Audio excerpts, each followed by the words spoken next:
Here we are with the first Clearly Crucial podcast. Thank you for joining me, Mr. Bo. I know that you and I have really gone back a bit of a ways now, and I'm so glad to have you here. Just for a bit of context on what we're doing here, really one of the things that I've noticed in my own personal journey is just the power of clarity and really how it brings all of us and all of what we do together in ways that are powerful. And we're just going to talk to each other a little bit about your journey as well in terms of what's really kind of brought you to where you are today and where clarity has really made an impact for you on your own journey. So appreciate having you on, Bo. Yeah, sounds good. It's good to see you, Jesse. Yeah, absolutely. So just help catch us all up to speed. I know you and I both know each other quite well, but realistically, like, who are you? What do you do? And really, what's kind of the general picture overlook right now?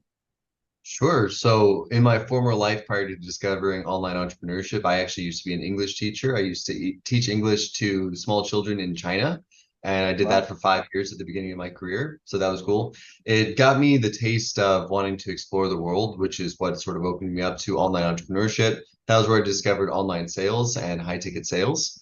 And I've been doing that ever since. So that was since 2019. I've closed multiple seven figures, and I've also worked as a sales leader. And that's how Jesse and I know each other, is we both were working together to build this seven multi eight figure company. And ever since then, I've been working in various opportunities that have multi seven figure sales teams and so on and so forth. So we're doing it big. Awesome, man. Yeah. Can you tell me a little about, you just mentioned a lot of different phases that you've kind of gone through as well. Tell me a little bit about some of the most significant turning points for you in your journey so far. Like when you talk about teaching children in China to all the way helping multi eight-figure companies, like what were some of the, like top two or three most significant turning points for you? I would say that the thing that all turning points have in common is once you decide that you no longer want to accept a certain quality for your life. Once you start to put out the sort of frequency that, this isn't me anymore, I no longer tolerate this, that's when your universe starts to adapt to you. So when I was in China, it was something that I thoroughly enjoyed. I loved to work with kids, and I loved the fact that there was such a strong play element in my work. However, it was very limiting in the way that it prevented me from being able to move as freely as I chose, being able to go as far as I chose, being able to see family and other important things like that. So it was still very limiting. And it was because of the feelings of limitation that I decided to break free and to pursue something greater, as many of us do on our journeys. And another perfect example would just be to, when you decide, like when the opportunity comes for you to receive that promotion, as I was given the opportunity to become a sales team leader, uh, it's basically you can only be prepared for something like that because you're putting out the frequency that you're prepared for it. And somebody that is a slug is not going to be given an opportunity for promotion. However, if you're putting out the frequency that, hey, I want much more than what I'm currently doing, then the universe will adapt. So you level up because you put the vibes out there, and that's what leads to better results. Indeed. I think it's something like opportunities when preparation and fortune meet or Hard work. hard work. Yeah, Yes, yeah. exactly. Hard work means Um, preparation. hard work meets preparation. Yeah, because if you think about it, any sort of opportunity is going to come to those who are ready to rise to the occasion. And so it's no good to just wait around for it. We've got to prepare. So that makes sense. So in a lot of those moments that you mentioned, Bo, like especially when you talked about like not settling for a certain standard for yourself, one of the things that I've noticed is really the moments in which we make key decisions about our lives or what we do, it really just comes down to a different level of understanding, like a different level of clarity, if you will, over who it is you are and what it is you want, long term and current term. So tell me a little about like in those moments, those turning point moments, like for you, was there any sort of like process of gaining that kind of clarity for you? Like, I don't know. I mean, everybody's got their different ways of going about it, where they journal, they review, or sometimes they just have a hard day and they just sit down with themselves and say, "Hey, we need to talk." Like, what were any of those experiences like for you, where you gained that different level of clarity, where you're like, "Hey, maybe I do want to do something different." Something that I found to be a very potent self-development tool is your moral compass. And what I mean by that is when you feel internally good about something, like, you're not talking to the world when you're talking to yourself. You're just talking to yourself. If you can be honest with yourself and say that something feels good when you do it, not like a bunch of bad habits, like eating a bunch of junk food. I'm not talking about that feeling of goodness. I'm talking about I feel proud that I did something. Mm. When you use that as your moral compass and you allow yourself to be making decisions based off of, I'm something is telling me that this is a good idea. Something is telling me that I'm going to benefit from this decision. Following that moral compass and trusting it means that even if you fall on your face, you fell on your face on your own terms because you were choosing to trust your intuition. And by contrast, by extension, at the same time, when you eat junk food, that's such a good analogy. When you eat junk food, you know deliberately that you are harming yourself. You There's no know, confusion there. yeah, absolutely. You know that it's the short-term gain that you are benefiting, but you know that you are sacrificing something much bigger for it. So that moral compass, just go trusting your intuition. This is bad, this is good.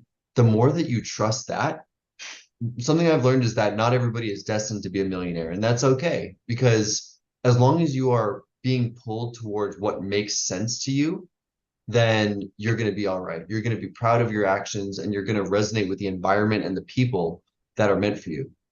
Mm. Yeah, that's huge for sure. And so it kind of just comes to that moment of self-awareness, I guess, where taking an active approach in your own life really is how a lot of that, kind of comes to be. Because I know there's a lot of people who have a problem with, like, let's just keep the example going of eating junk food every day. They know they shouldn't do it. They know that it's not in line with their greater goals, and yet they're still in the same place month after month, year after year. And I don't know. I would love to know your perspective too. Like for you, when it comes, because as amazing as clarity is, you can understand something to infinity, but it's not until you're ready to make that shift that things actually change. Would you agree?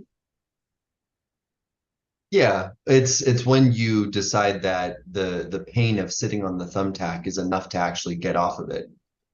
Hmm. Yeah, 100%. So with your work that you're doing right now in sales, especially, a lot of people are in that place. You and I both know this, but like, would you agree that a lot of people are in that place where they found themselves? Sometimes they have a level of clarity where they understand the situation, sometimes they don't. But can you talk a little bit about how the power of really coming to terms with the person in front of you and helping them clarify their vision really makes that impactful difference in them actually making a change? Yeah, because when we lack, fundamentally, all humans crave identity in some way. They crave to be that father or mother. They crave to be that top performer. They crave to be something. There's something that internally everyone is driven to become like. And that's what we were talking about, like, just making choices that sort of resonate with that image that you have of yourself. Because lacking that identity, you just become a deer or a cat or something that is not ego driven. When we use our egos to our advantage by choosing a certain identity that we are proud of, then that's what allows us to really know if we're actually making the progress that we should. Because sometimes it's very easy to sort of get lost. Like, am I actually doing the right thing? The way to always answer that question is, am I making decisions that make me happy with who I am? Yeah, 100%. And sometimes when it comes to identity, with who I am is not always with who I want to be. You know what I mean? Yeah, absolutely. So yeah, so that's amazing. And so just back to you then for a little bit as well. Um, one thing I always love asking people in general is just like when it comes to some of the most, not just some of the most impressive turning points, but actually some of the biggest struggles as well, like biggest things you've had to overcome. How would you describe your process for really understanding how it is you were to even overcome those? And I know sometimes the answer is I had no idea, I just moved forward. But I would love to hear your perspective as well for for some of your biggest challenges that you've overcome and how the clarity part of it has really played a role in what you did next. Sure. So if you had asked me this question several years ago, I would definitely give you a different answer. However, now with the perspective of almost 5 years in doing sales, I see things differently now. The way that I see things now is that when we are reactive on a day by day level, it's easy to forget the work that we're doing and what it's building towards.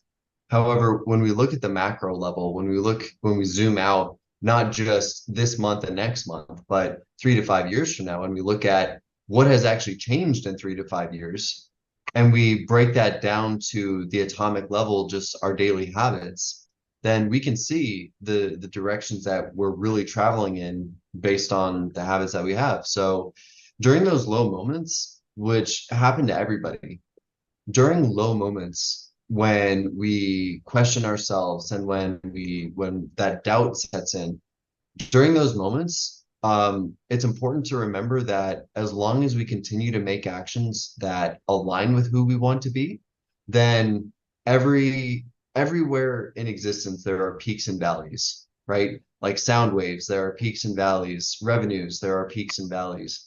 And as long as we can keep that that objective vision in mind, remembering that a peak will come so long as we do things we're proud of, then abundance is coming, right? What we currently lack, we will make up for because that's just the way the universe works. It's like waves. So Mm, when you during those low moments, it's just important to remember that as long as we keep doing what we're proud of, eventually it will all pay off, even if we land flat on our ass, like I have many times, as has many other entrepreneurs, right? If you lose that great opportunity, or all of a sudden you get slammed with a big bill and you think life is over, as long as you keep doing what you're proud of, then you will ultimately move forward toward where you want to be.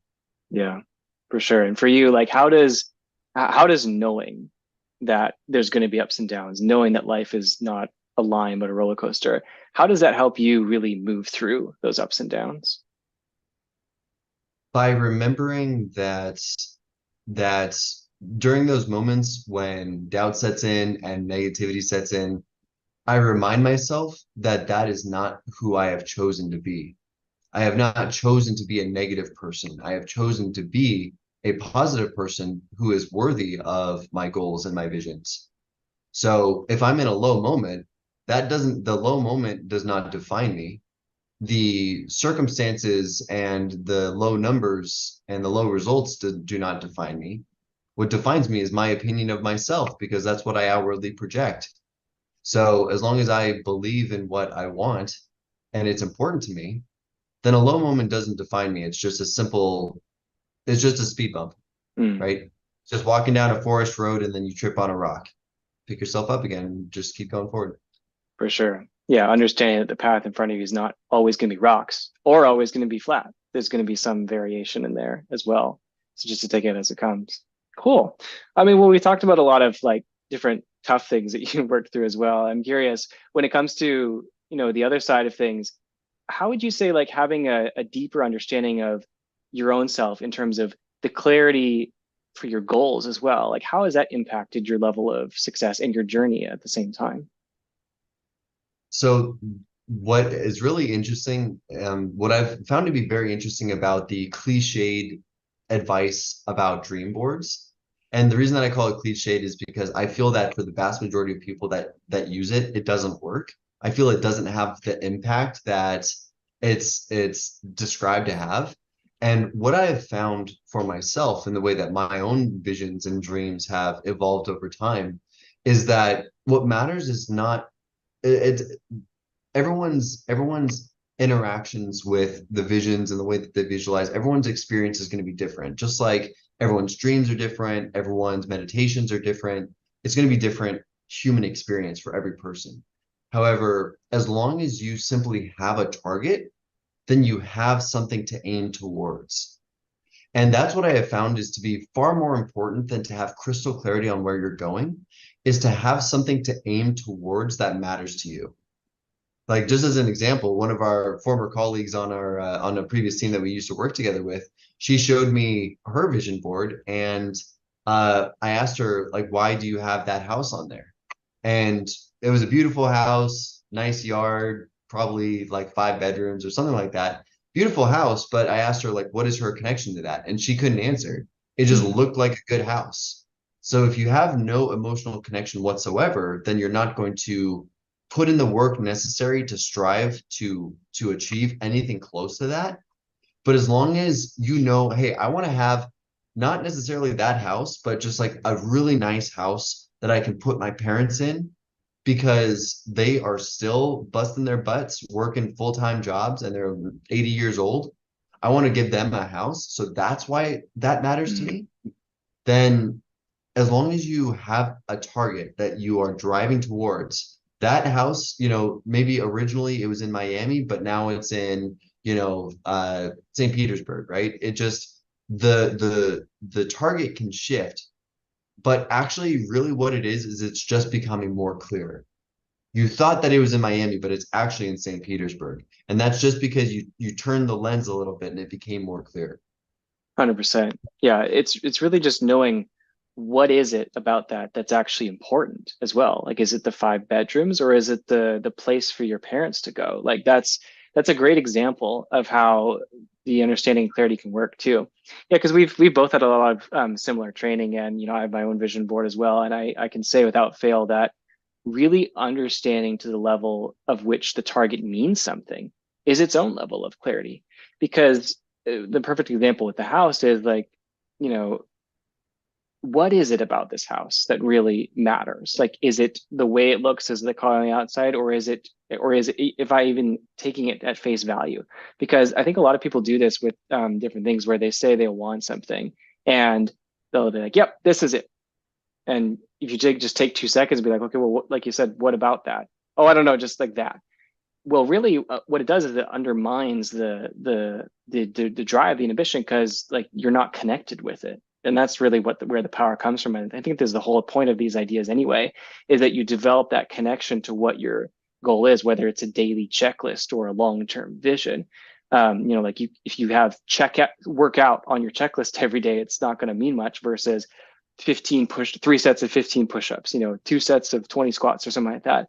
Just the level, and then also connected to why am I wanting to do this? Well, I want to do this because I want to stay healthy and be able to roughhouse with my kids. Like I'm sure everybody's got a different reason for it, but what I found is the level at which we dial, the level at which we become more powerfully attached to whatever it is we're interacting with. And that's one reason I wanted to really, talk about this kind of stuff, because I think that that's um, not too overstated, because there's a lot of talk about goal setting and vision boarding and all that kind of stuff, but I don't think there's as much talk about the depth at which that really impacts us in our daily lives. And I think that, and you could speak to this as well, like what were some moments for you where you had like a goal, a vision, a mission, or whatever, and then you got more clear about it? Actually, we've talked about this in the past, so I actually know an example. Maybe you could speak to like the goal of playing piano, where it was a goal, but when you got a little bit more clear about it, the goal kind of changed. Could you speak to that example a little bit? Well, actually, that has since developed. So, I mean, Hey, what a new level of clarity means you're always developing, so that's okay. right. Yeah. Again, what you just said is perfect because again, it just represents the fact that moving towards something that you know why you're doing it, whether or not it's the ultimate place that you stop, as long as you know why you're moving towards this thing, then you are always moving forward towards something that matters for you. So what Jesse's talking about is when we were talking back in the day about essentially I had this thing that was nagging me my whole life, which was the desire to learn piano because my mother is a very accomplished musician and she's always had this baby grand piano and it was always there in my life. And I always thought that, hey, I wasted an opportunity to learn it because my mother was there and yada yada. But so it was always nagging me my whole life. Like I should have learned, I could have learned, I still have the opportunity to learn. I've tried several times. When I lived in China, I actually paid like 5 grand for a piano coach for a year and just plenty of things I've tried. And uh what I discovered was that the reasons that I was doing it were because I wanted to express myself in this way. And like there are plenty of valid reasons to do something. And sometimes this is true in life, is like there are plenty of valid reasons to do something. However, the juice is not worth the squeeze. Like sort of like in terms of the value that you would actually get from climbing a mountain for a single lemon, if that was depending on the situation, maybe that would be worth it to you. However, when I was realizing that coming to actually bring myself to sit down at the piano and play was something I really did not look forward to, that was when I discovered that I was doing it for the wrong reasons. Mm, And mm, that is something that I think everybody has to, a bridge everyone has to cross at some point. Why did I pick this job? Was it because of me, or was it because it was presented to me? Or why do I trust this religion? Is it because of the influence of where I was at since birth, or was it because I made the decision to do so? Always questioning where we're at and why we do what we do, and whether or not we really feel aligned with it is how we bring that camera lens into greater focus. fantastic. I'm just taking a couple notes here because that was so good. Um, I was gonna try to circle back to it, but I'm glad you mentioned that because a lot of times people feel disempowered when they're in a position where they're like, I don't know, I feel like I'm just doing the same thing all over again. But really, you just answered it right there is we've got to develop the habit of taking that 40,000 foot view for ourselves. Like I forget who said it, but I think it's Henry Ford says that thinking is the most difficult work there is, and that's why nobody does it. But really, if we just take 5, 10, 15 minutes alone in a closet somewhere and think about what it is that we're doing in our lives, there's a tremendous amount of clarity to be gained there. And